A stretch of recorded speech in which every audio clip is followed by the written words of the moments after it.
वाह। निर्गुण है लेकिन निर्गुण में कोई नई बात रहेगी। वाह।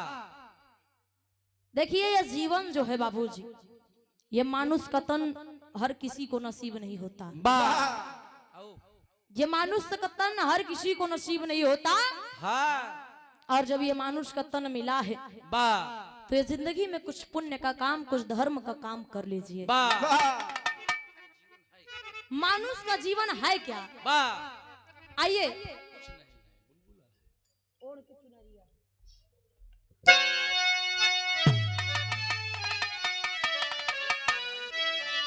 वाह। लेकिन कहना है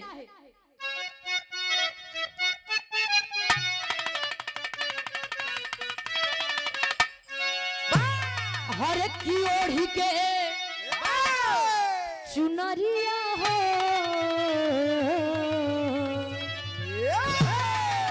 अरे कहे वो ओढ़ी के चुनरिया हो, गुजरिया सासुर जात ओढ़ी के चुनरिया हो, गुजरिया सासुर जात।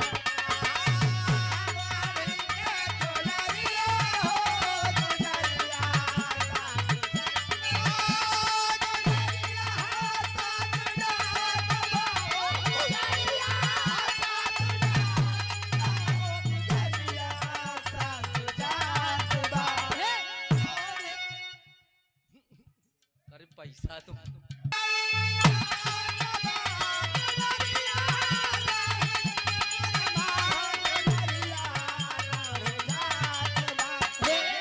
ओढ़ी के चुनरिया हो, गुजरिया सासुर जात।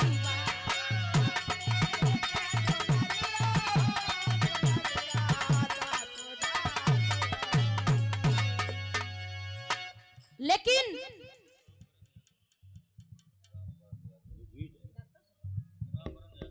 आप श्रीमान राम बरन यादव जी बाबूजी की तरफ से 1 से 1 रुपया पुरस्कार बहुत बहुत प्राम है। और ये आप परम सदैव प्रमाद श्रीमान राजकिशोर यादव जी, आप भैया जी की तरफ से ये बहुत ढेर सारा आशीर्वाद। गधनी मालिक जी की तरफ से 201 रुपए का पुरस्कार। लेकिन आप लोग गौर करिएगा, तब आप लोग जाने के बाद ये कहेंगे कि काजल कौशाम्बी से आई थी, कुछ गा के गई है। ऐसे ना ही जवाबी कलाकार कहत है।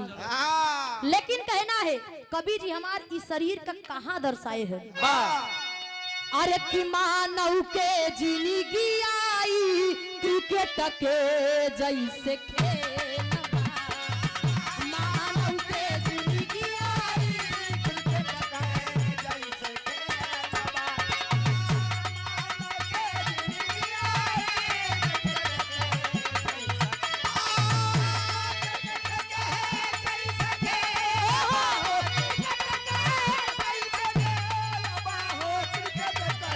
जैसे खेलबा।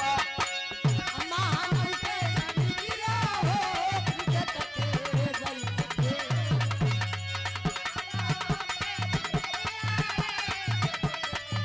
हो क्रिकेट के जैसे खेलबा। मानव के जिंदगिया हो क्रिकेट के जैसे खेलबा। ये मानव की जिंदगी जैसे क्रिकेट का खेल होता है, उसी तरह ये मानव की जिंदगी है। कब आउट हो जाए।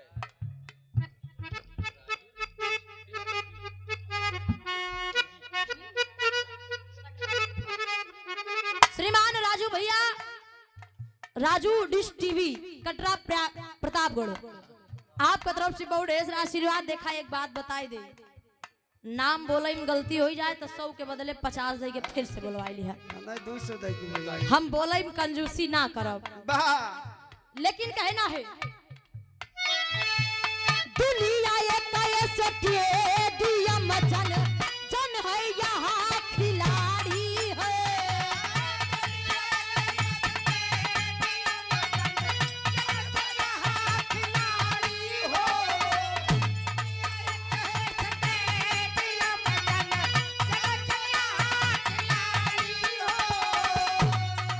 ये दुनिया जैसे क्रिकेट का खेल का स्टेडियम मैदान होता है, वैसे ये दुनिया है। स्टेडियम दुनिया है ये, दुनिया एक स्टेडियम जन है यहाँ खिलाड़ी हो।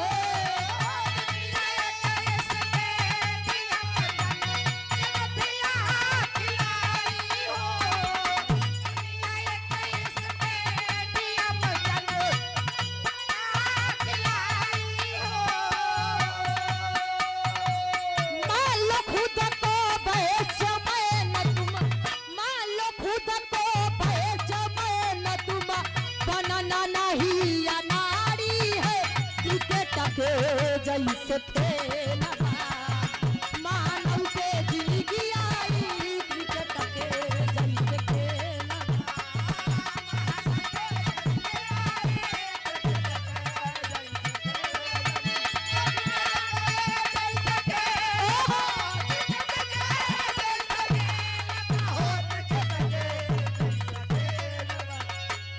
मानव के जिंदगी आई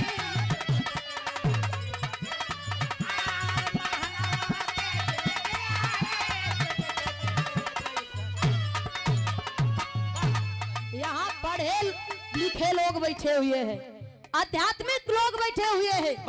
और मेरी गीत को समझिएगा आप लोग, ये दुनिया को उस खेल का, क्रिकेट का खेल का मैदान स्टेडियम है, और अपने आप को बैट्समैन मान लो, अपने आप को, सब लोग अपने आप को बैट्समैन मान लो। लेकिन करना क्या है? जब बैट्समैन बन जाओ तो करना क्या है? यश कृति और सत्य कर्म के यहाँ पे रन को बनाना है।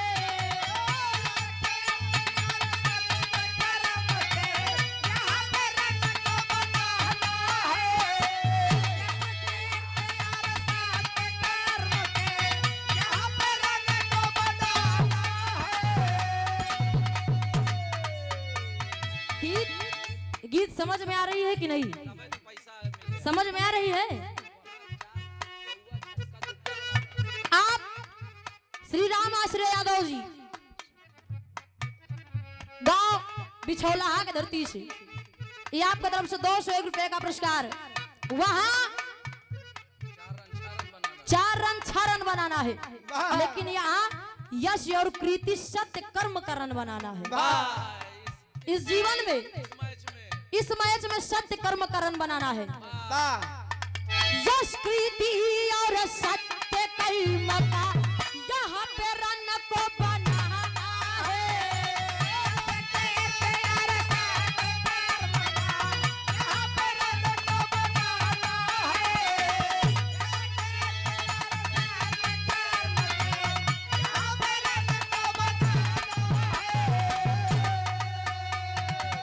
माया मोह के फीडर से नित, माया मोह के फीडर से नित, कैच को बचाना है क्रिकेट के जैसे खेलबा, मानव के जिंदगी आई क्रिकेट के जैसे खेलबा।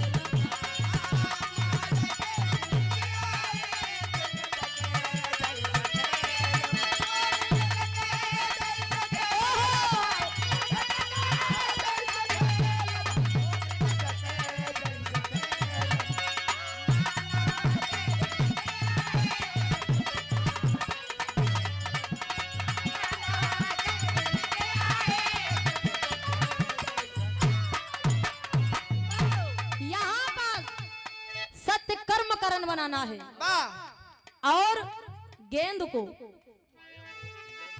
माया मोह, फील्डर से, यहाँ का फील्डर माया और मोह है, इससे कैच को बचाना है, आउट हो जाओगे। नहीं तो आउट हो जाओगे, हाँ। तो ये मानुष तनपना व्यर्थ हो जाएगा। यहाँ पास माया मोह से, हाँ। ये फील्डर है, माया मोह से कैच को बचाना है। लेकिन और कौन कौन खिलाड़ी है?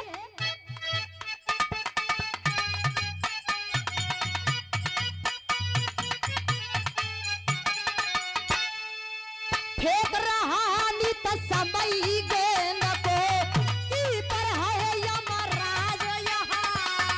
फेंक रहा नित समय गेंद को, कीपर है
फेंक रहा नित समय गेंद को,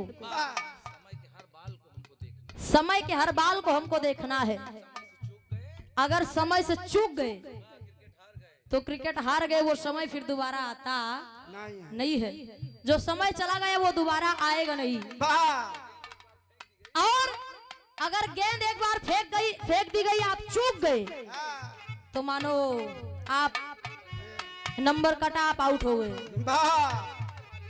समय बॉलिंग कर रहा है यहाँ, और कीपर यहाँ यमराज जी है, पीछे पीछे यमराज जी लगा है। लेकिन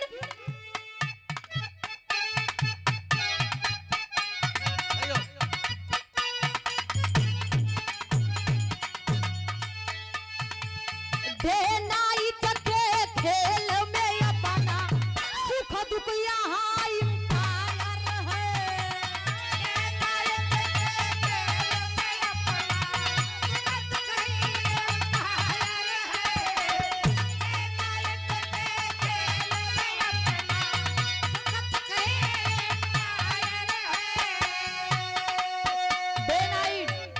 वहाँ भी डे नाइट खेल चलता है, यहाँ भी चल रहा है डे नाइट।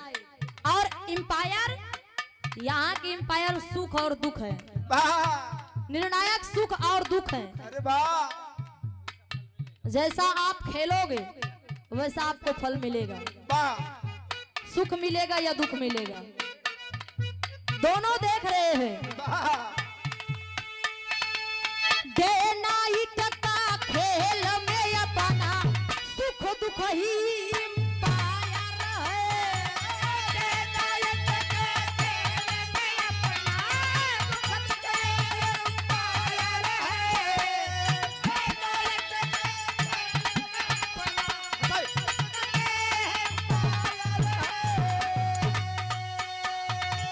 सतगुरु बाबा कोच है अपने, लाइन को समझिएगा। सतगुरु बाबा कोच है अपने, होते नहीं कायर है। क्रिकेट के जैसे खेल बा, मानव के जिंदगी आई क्रिकेट के जैसे खेल।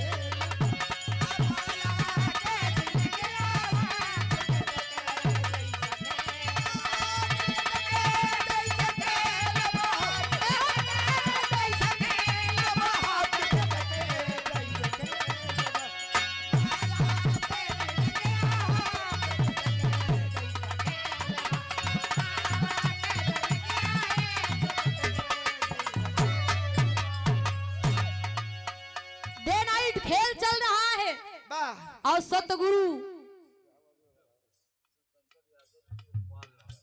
आप शिव शंकर यादव जी बाबूजी सुखपाल नगर के धरती से 201 रुपए का पुरस्कार गीत के भाव समझत में बहुत बहुत प्राम है। सतगुरु जी देख रहे हैं, कोच जो है वो सतगुरु जी हैं, जो कभी रिटायर नहीं होते। कोच जो है वो सतगुरु है, उनसे क्रिकेट सीखो। और सतगुरु जो राह बता रहे हैं उस राह पे चलिए, क्योंकि मरने के बाद केवल दो नाम मिलता है बाबूजी। एक नाम कि बड़ा अच्छा रहे फलाने भैया दुनिया को छोड़ के चला गए, दूसरा नाम अच्छा बसार मर गया धरती के बोझ हट। ये दो नाम मिलते हैं, और ये दो नाम में से आपको जो चूज करना है वो नाम आप लोग चूज कर लीजिए। आज बाबूजी इस दुनिया को छोड़ के चले गए, और अब चलते चलते एक लाइन बाबूजी के लिए।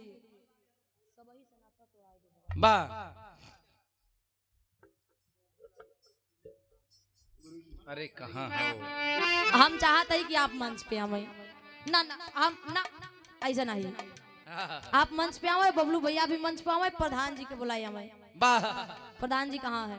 चलो या गुरु जी की तरफ से, जगमोहन गुरु जी की तरफ से बहुत ढेर सारा आशीर्वाद, ये पैसा नहीं आशीर्वाद है। 101 रुपया पुरस्कार बहुत बहुत प्राम हो। जब बाबूजी दुनिया को छोड़ के चले गए, ये आत्मा रूपी दुल्हन जब हवा से निकल के जात बा, तब परमात्मा रूपी दुल्हा से भेंट होत बा, मुलाकात होत बा। परमात्मा रूपी दूल्हा पूछतन कि ये दुल्हन तुम तो हमारे पास आ गई, औका लेकिन तुझे लाने वाला कौन? बा बाबूजी दुनिया के छोड़ गन। बाबूजी उस सतगुरु से बतावत है,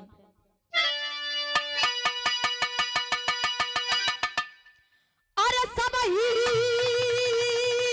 से नाता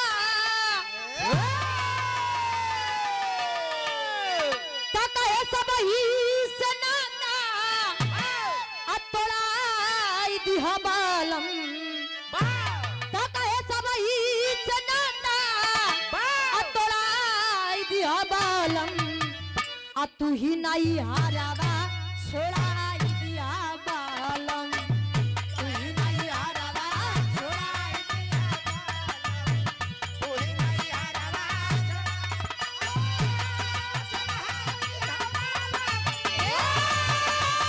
छोड़ाई दिहा बालम,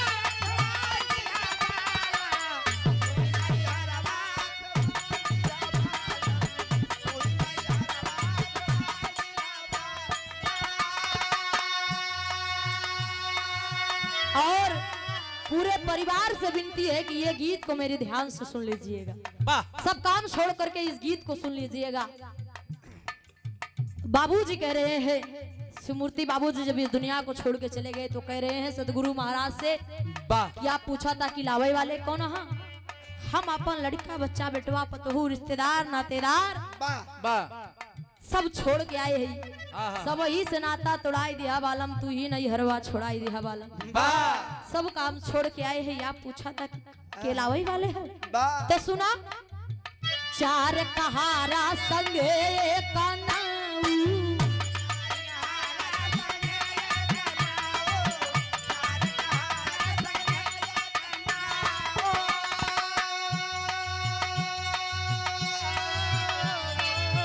तोहरे वतनवा के पिया मैया,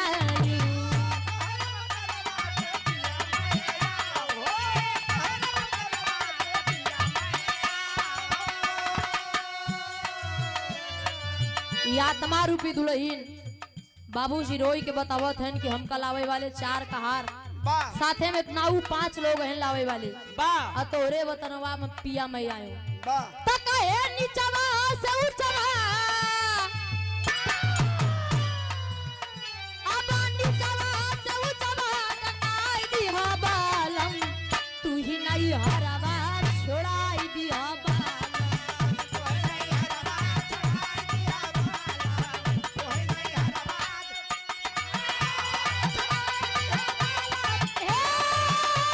छोड़ाई दिहा बालम, छोड़ाई दिहा बालम, तू ही नहीं हरवा छोड़ाई दिहा बालम, तू ही नहीं हरवा छोड़ाई दिहा बालम।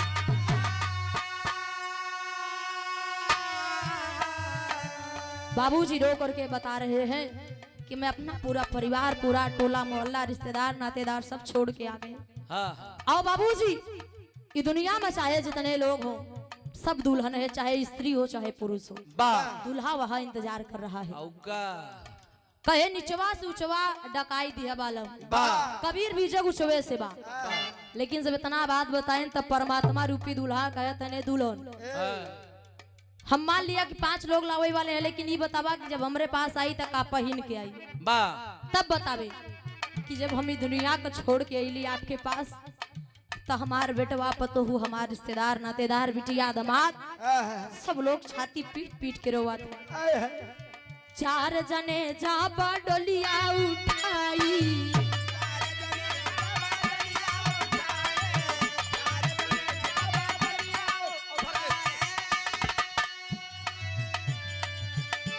कहे जब 4 जने जब डोलिया उठाई, जब 4 कहार डोली उठा करके चल दिए, तब हमार बिटिया, हमार बेटवा, हमार पतोहू, बा हमार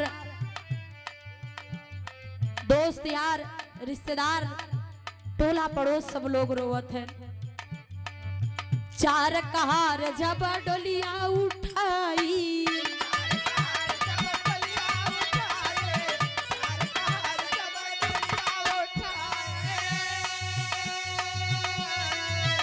अरे घरवा के लोग रोवै मुहवा दबाई,